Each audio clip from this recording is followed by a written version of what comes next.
That's the first time I've been able to breathe for a long time. That's March Madness. So obviously I'm very, very happy with our team's grit and composure and maturity today. We led for more than 34 minutes of the game, and George Mason is a very well-coached team, and they play incredibly hard.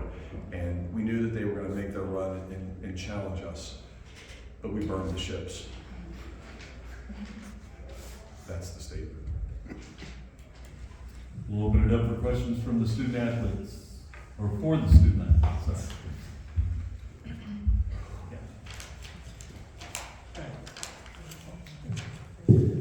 Glenn Casey with PhillyCollegeSports.com. Megan, we hear the term, as Coach said, March Madness and survive and move on.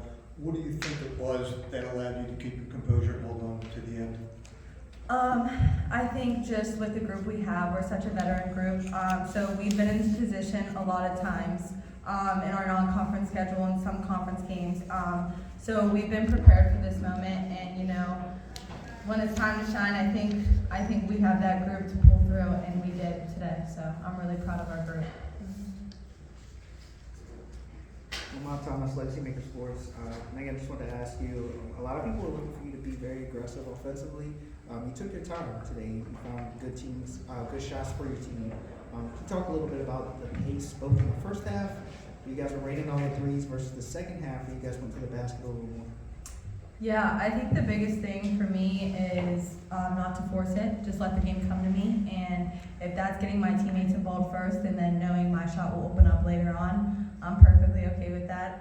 And just giving my teammates the ball when they see the ball go through the hoop, that gives them the confidence, and that just makes us that much harder to guard. So if I can get my teammates involved early, we're that much harder to beat. So. To either or both of you, Zach Weiss, Atlantic10.com. This was a year maybe in the making in your minds. Dan mentioned last year on this podium that you guys would be back with force. Just what does it mean sitting on this podium to be able to follow through on his words?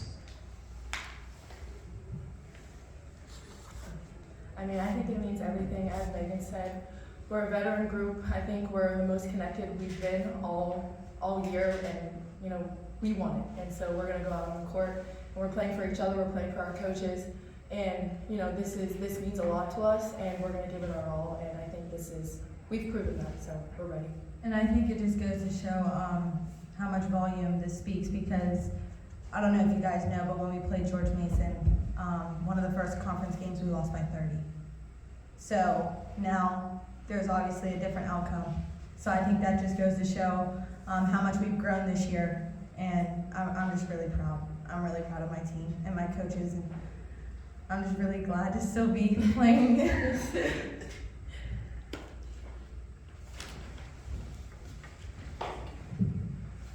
And for Tess, can you tell us what it was like to try to get through those last few seconds of the game? How got elongated and but what was it like for you to get through that? I mean, my teammates and my coaches were talking to me.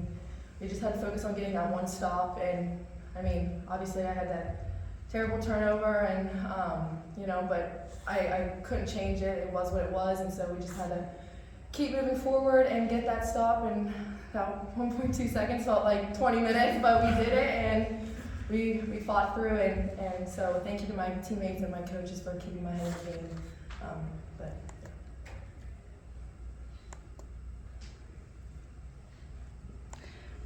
And then for both of you, what goes into preparing for a game that's just 19 hours away, and how do you go from, having played 2 games 2 days into game 3 in 3 days?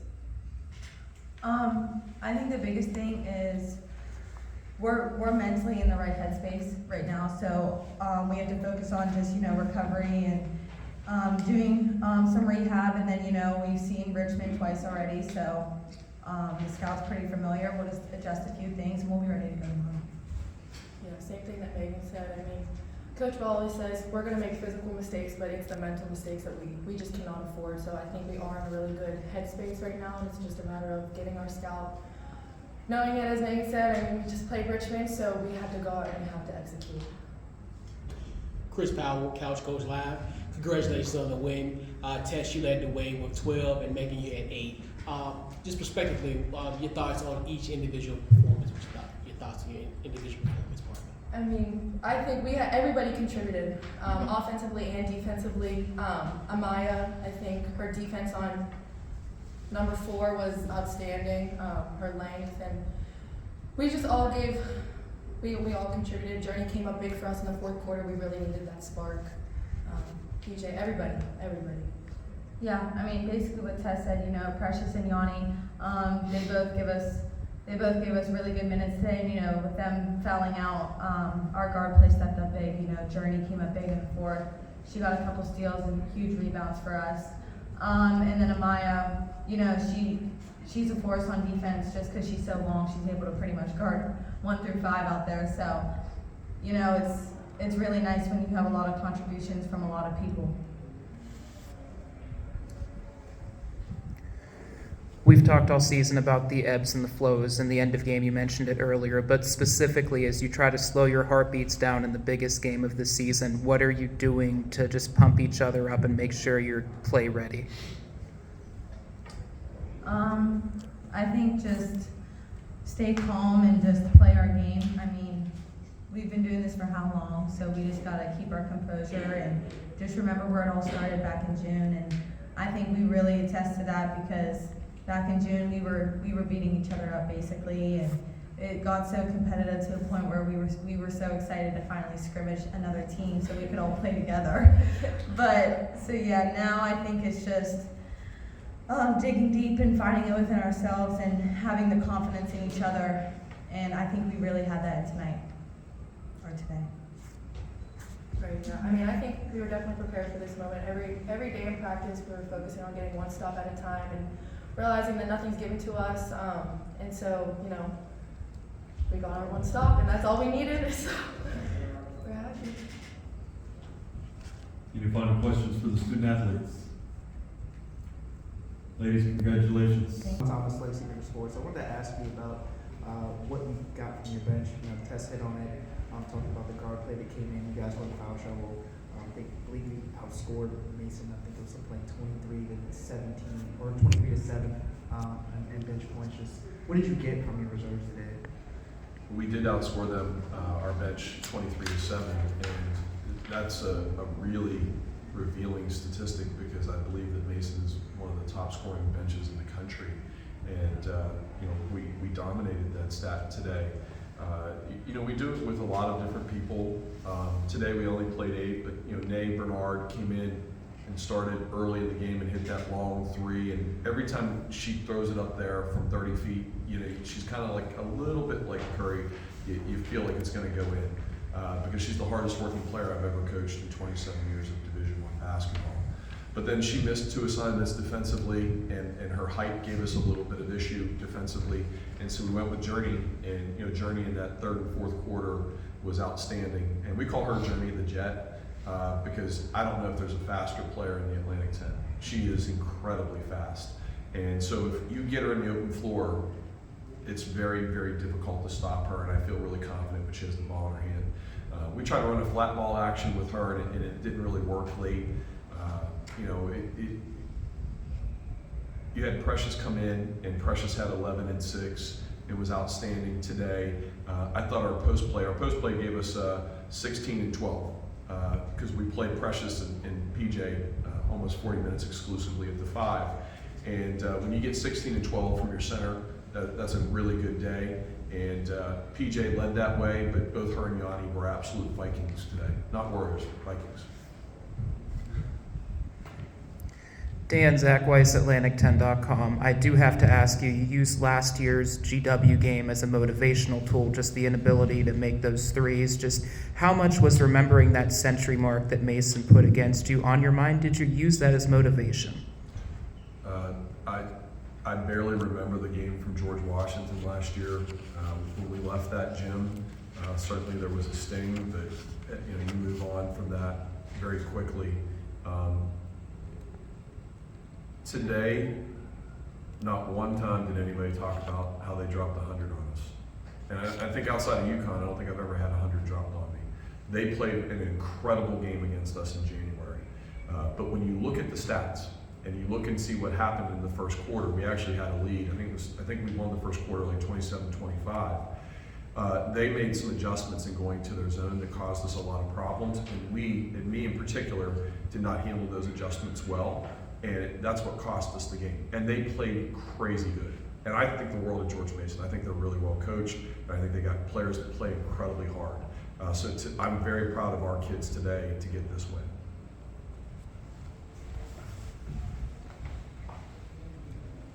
Glenn Duquesne, PhillyCollegeSports.com. Dan, can you tell us what it was like and what your mindset was in those last few seconds when there were so many changes and discussions, and how you had to handle it at that point? Your mind is racing, and you're trying to slow your own mind down. For me, obviously, I was upset with the officials, and I decided to do some aerobics on the sideline. And I can't do that. I have to calm myself down. And we don't have a ribbon board here that tells you what the fouls are and what the timeouts are. I know what the timeouts are, but I got a big staff of 8 or 9 people. We should know how many fouls that we have. But I'm looking up at the board because that's typically what you do, and I'm looking to see how many fouls we have left to give. And that was like one of the big things in my mind, because if they go at 0.5, all we have to do is put palms to the ceiling and chest up, and really they can't foul us, and all they can do is catch and maybe put it up. It'd be really tough. But when they put it back to 1.2 seconds, then that gives you enough time to catch one dribble and shoot it, and we had to sit down and defend it. We asked our kids, do you want to switch everything, or do you want to stick with your man? And they wanted to stick with their man. We're at the point now where we feel like they have ownership. This is their team. I'm just a steward in a sense. It's their team. And you got to give them some ownership with all the work that they do and all the effort they put in, and that's what they wanted to do. And we came away with the win. We'll sit back and look at that fourth quarter, maybe in April, because when I walk out this door here in 10 minutes, the only thing that matters is Richmond and getting something good to eat. Well, Mom Thomas, Legacy Maker Sports. I wanted to ask you about the strategy going into the second half. You guys were 8 for 12 from 3 in the first half.